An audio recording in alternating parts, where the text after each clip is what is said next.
आप स्वयं भाग्यशाली हैं, आप स्वयं किस्मत वाले हैं। कोई कैसे कहते तुमको कि तुम अभागे हो? ना ना, हमारे बराबर भाग्य नहीं है किसी का।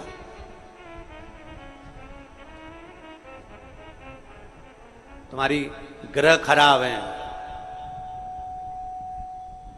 तुम्हारे ग्रह खराब है। शंभेश्वर महादेव का नाम 7 कनेर के पुष्प, कितने? 7 कनेर मालूम है? ये रोड पर जो जाते हो डिवाइडर में पीला पीला फूल लंबा, जो कि पशु पक्षी कोई नहीं खाता, जहरीला फूल माना जाता है। कनेर के 7 फूल, एक बेलपत्र। जिस समय पर कनेर का फूल बेलपत्र के साथ चढ़ाया जाएगा तो 7 कनेर के पुष्प सीधी बेलपत्र पर आपको रखना। 2-3 प्रदोष कर कर देखना। अगर कोई आपसे कहे कि आपका भाग्य ठीक नहीं चल रहा, आपकी किस्मत ठीक नहीं चल रही, आपके ग्रह ठीक नहीं चल रहा है, आप भाग्यशाली नहीं हो, पहले तो वहां से उठ जाओ। उसके बाद में देवाधिदेव महादेव के पास 7 कनेर के पुष्प एक बेलपत्र में रखकर नंदीश्वर के पास में बैठकर श्री शिवाय नमस्तुभ्यम बोलकर अशोक सुंदरी वाली जगह पर स्पर्श कराकर भगवान शंकर पर 7 फूल के साथ बेलपत्री की डंडी अशोक सुंदरी की साइड हो, ऐसा स्मरण करते हुए शिव को समर्पित कर दे। वही बेलपत्री 5 बार नमः शिवाय या पंचाक्षर मंत्र, षडाक्षर मंत्र या श्री शिवाय नमस्तुभ्यम बोलकर वही बेलपत्री 3 प्रदोष, 4 प्रदोष, 5 प्रदोष, 2 प्रदोष, जितने प्रदोष आप चढ़ा रहे हैं प्रदोष काल में, वो बेलपत्री लाकर अपने कक्ष में अपने पूजन वाले स्थान पर रखते जाओ।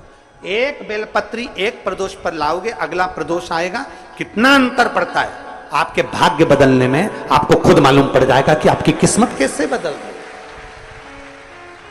मेहनत आपको करना है, परिश्रम आपको करना है, लगन आपको लगाना है, और बेलपत्री और कनेर का पुष्प शिव को चढ़ा। चालू करो प्रदोष चढ़ाना। और जब प्रदोष चढ़ाओगे तो अगस्त के महीने की जो प्रदोष आएगी 17 अगस्त को, तब तुम सीहोर कावड़ भरने के लिए आओगे सरी, तब एक प्रदोष पे यहां पे भी चढ़ा ले, चढ़ाओ शंकर का भजन। यहां नहीं चढ़ा सकते, अपने घर पर चढ़ाओ, अपने शिवालय में चढ़ाओ, अपने देवालय में चढ़ाओ, अपने नजदीक में जो शंकर मंदिर वहां चढ़ाओ। आराधना शिव की। कोई कह दे तुमसे कि ये ठीक नहीं, प्रथम आप ये जो कनेर के फूल चढ़ाओगे ना, इसमें श्रंभेश्वर महादेव का भाव होना चाहिए। श्रंभेश्वर महादेव, फिर से एक बार बोलो, कौन से महादेव? श्रंभेश्वर। और फिर एक निवेदन, मान लो कि डॉक्टर कह दे कि बच्चे की धड़कन नहीं आ रही है, 7 पुष्प कोई से भी, 7 बेलपत्र अशोक सुंदरी वाली जगह पर एक एक कर कर बेलपत्र, एक बेलपत्र एक पुष्प अशोक सुंदरी वाली, एक बेलपत्र एक पुष्प अशोक सुंदरी वाली जगह पर चढ़ा दीजिए, और एक बेलपत्र उसमें से एक पुष्प लेकर अपने घर जाइए, और 15 दिन के बाद वापिस उस बच्चे की सोनोग्राफी जांच डॉक्टर के कहने से कराइए। बाबा उस बच्चे की धड़कन, श्वास और शरीर पूरा देगा।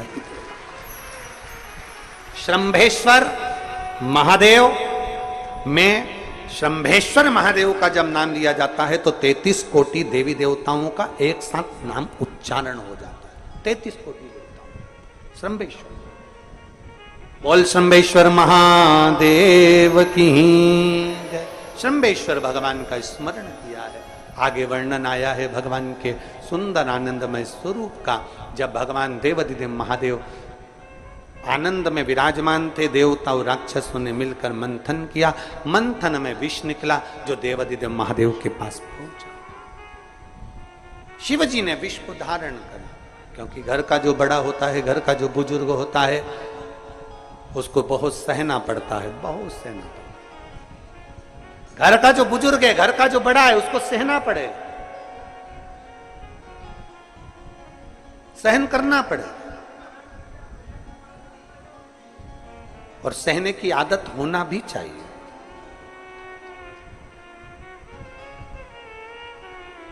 सहने की आदत होना भी चाहिए। सब जैसे तुम्हारे घर में बिजली है, अरे बोलो तो जम के, लाइट बिजली है। प्रत्येक घर में बिजली होती है, तो क्या प्रत्येक घर बिजली घर बन जाता है? जम के बोलो जरा। बिजली घर तो एक दो, कहीं कहीं बड़ा शहर है तो थोड़े ज्यादा हो सकते, छोटा शहर है, छोटा गांव है तो बिजली घर एक दो। प्रत्येक घर में बिजली होती है, पर सारे घर बिजली घर नहीं कहलाते, बिजली घर नहीं बन जाते। बिजली घर तो कोई सा घर होता है।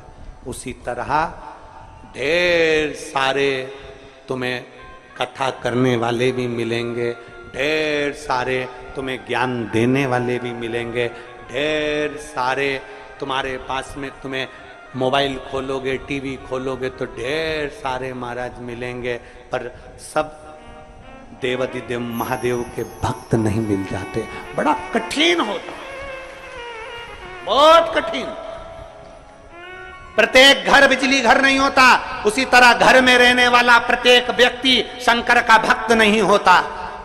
उस घर में रहने वाले 10 लोगों में, 15 लोगों में, 20 लोगों में, 25 लोगों में, 5 लोगों में, 10 लोगों में कोई 1-2 ऐसे होते हैं, कोई 1-8-2 ऐसे होते हैं जो शंकर की भक्ति में डूबे होते हैं, शिव के स्मरण में डूबे होते हैं। घर वालों को मन लगता है, घर वालों को लगता है कि काम पर काम हो रहे हैं, अच्छे अच्छे काम हो रहे हैं, खूब अच्छे काम हो रहे हैं, पूरे खानदान में अच्छे अच्छे काम हो रहे हैं। कई लोग कहते हैं इसकी कृपा हो गई, उसकी कृपा हो गई ना। जो रोज तुम्हारे घर में से कोई एक व्यक्ति शंकर को जल चढ़ाने जा रहा है, ये उसकी कृपा है जो तेरे घर में आज सब कुछ आनंद होता चले जा रहा है, ये उसकी कृपा है। अंत बिंदु मेरा शिव है। चंचुला देवी हाथ जोड़कर कहती है, प्रभु कृपा करें। भगवान शिव विष पीकर नीलकंठधारी बन जाते हैं। अमृत पीने वाले देव कहलाए और विष पीने वाला देवाधिदेव महादेव कहलाए। महादेव। थोड़ा दुख आए तो चिंता न करना, बाबा कुछ अच्छा करने वाला होगा। थोड़ा कष्ट आए तो चिंता मत करना, बाबा कुछ अच्छा करने वाला होगा। जल्दी से काम नहीं निपटे, बहुत मेहनत करना पड़ रही है। हम 3 बार 4 बार कुबेरेश्वर धाम आ गए, 5 बार आ गए, बाबा कब सुनेगा? चिंता मत करना, फाइल थोड़ी मोटी है, पर थोड़ा समय लगाएगा, करेगा। किसी को खाली नहीं भेजता तो तुम्हें कैसे भेज दे? किसी को नहीं भेजा उसने खाली।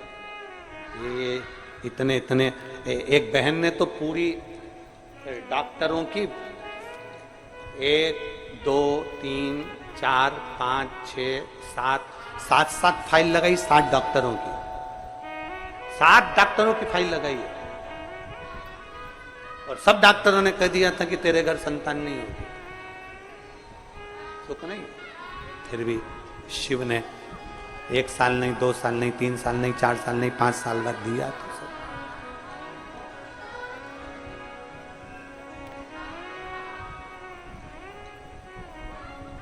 देता जरूर है, थोड़ा समय लग सकता है। विष पीने के बाद भी बाबा का नाम नीलकंठधारी हो गया, त्रिपुंडधारी हो गया, त्रिकालदर्शी, कैलाशी, अविनाशी। क्या नहीं देता? शिव कथा कह रही है, भगवान शंकर का चरित्र कर रहा है, शिव महापुराण की कथा कर, ओगरदानी का चरित्र, बाबा के सुंदर 12 ज्योतिर्लिंग का चरित्र श्रवण कराया, वर्णन किया। फिर वर्णन आया है मल्लिकार्जुन का। कार्तिकेय बाबा जब रुष्ट होकर चले गए तो उनको श्री शैलम पर जाकर मनाया, मल्लिकार्जुन के रूप में विराज।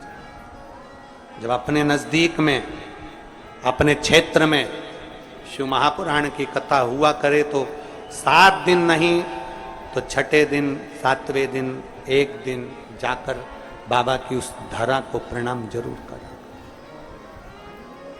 प्रयास। मल्लिकार्जुन के रूप में पूजा है। तीसरा महाकाल जी का वर्णन किया, दूषण नाम के राक्षस के संहार के लिए भगवान काल अधिपति महाकालेश्वर बनकर।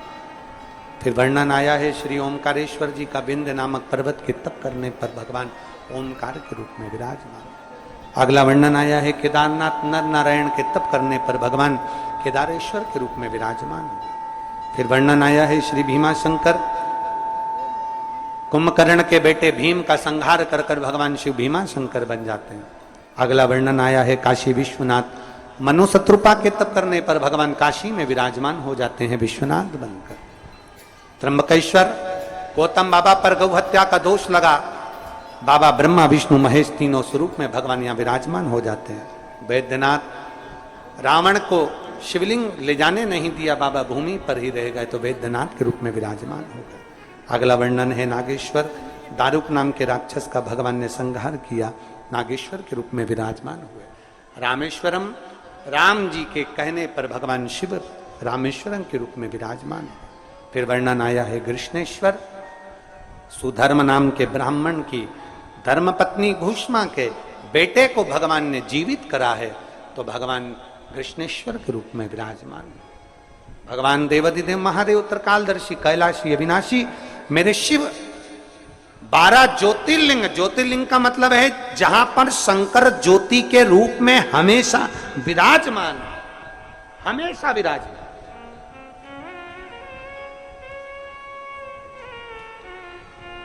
एक ज्योति के रूप में मेरा देवाधिदेव महादेव वहां पर विराजमान।